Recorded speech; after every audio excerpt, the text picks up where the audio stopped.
నమస్తే. Victim card ఒక సామాజిక మానసిక నేరం. బాంబులతో జరిగే నేరం కాదు, తుపాకులతో జరిగే నేరం కాదు, మాటలతో జరిగే నేరం అది, ఎమోషన్లతో చేసే మోసం అది, సమాజపు న్యాయబుద్ధిని హైజాక్ చేసే క్రైమ్ అది. ఇది మతాలపై దాడి కాదు, మాటలతో కథనాలతో జరిగే మానసిక మోసంపై ప్రశ్న ఇది. Number 1 the soldier. Lieutenant colonel Purohit 9 ఏళ్ళు చేయని నేరానికి నిందలు పడ్డాడు, జైలు శిక్ష అనుభవించాడు. సమాజం నుంచి కూడా సపోర్ట్ లేదు ఆయనకి. అప్పుడు బయటకు వచ్చిన తర్వాత లెఫ్టినెంట్ కల్నల్ ప్రసాద్ పురోహిత్ అన్న మాట, భారతదేశమే నా కుటుంబం, అంతే.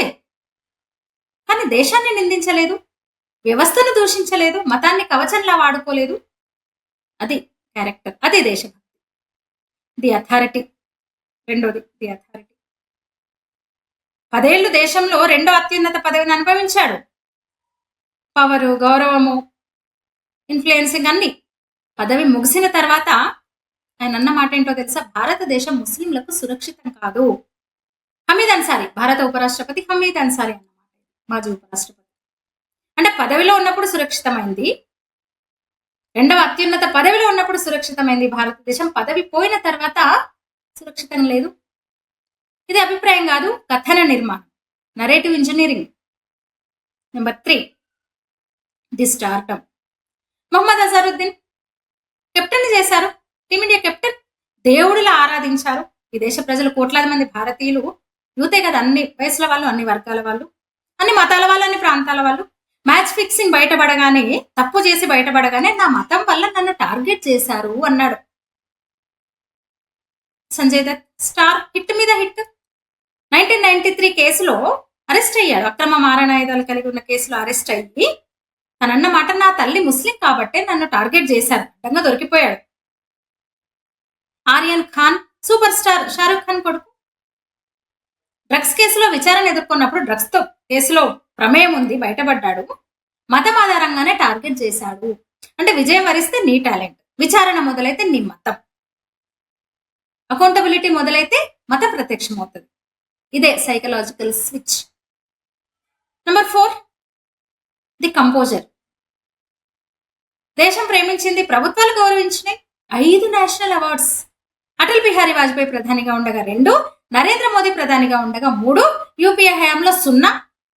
అప్పుడు దేశం కమ్యూనల్ కాదు, ఇండస్ట్రీ సేఫ్, కానీ మ్యూజిక్ ట్రెండ్స్ మారినాయి, కొత్త టాలెంట్ వచ్చింది, పని తగ్గింది.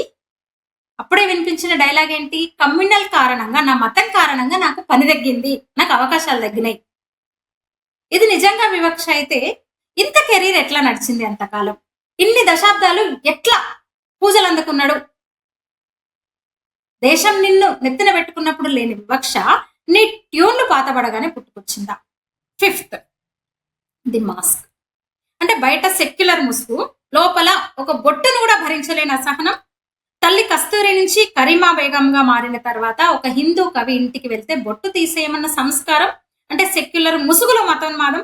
హిందీ భాషను బహిరంగంగా అవమానించినప్పుడు కలిగిన బాధ అవకాశాలు తగ్గగానే మత వివక్షగా మారింది. మతానికి పేరు పెట్టుకుని ఉగ్రవాదం చేసే వాళ్లపై నిశ్శబ్దం.